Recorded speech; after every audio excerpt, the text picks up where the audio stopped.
ડભોઈમાં પાઇપલાઇનમાં ઘણા સમયથી લીકેજ. ડભોઈ તાલુકાના કરાલી ગામે પશુ પક્ષીઓને પાણી પીવાનો હોજ બનાવવામાં આવ્યો છે.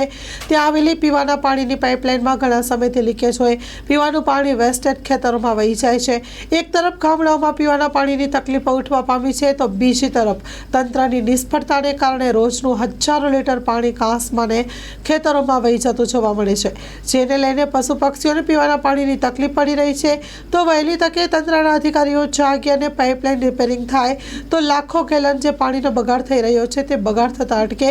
અને એક તરફ પાણી બચાવવાની વાતો થઈ રહી છે, જ્યારે બીજી તરફ તંત્રની બેદરકારીના કારણે રોજનું હજારો લીટર પાણી વેસ્ટેજ થઈ રહ્યું છે. વહેલી તકે લાગતા વળગતા તંત્ર દ્વારા તેનું રિપેરિંગ કામ કરાય તેવી માંગ ઉઠી છે. Story report by Lalbhai Bhatiyara, Dabhoi. માં motor driving, safe and sure driving. Driving એ શોખ સાથે આપની મોટી જવાબદારી પણ છે.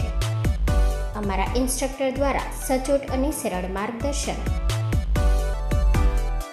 આપની રોજની તાલીમની માહિતી મેળવીને શું અધુરાશ છે એના ઉપર પૂરું ફોકસ કરાય છે.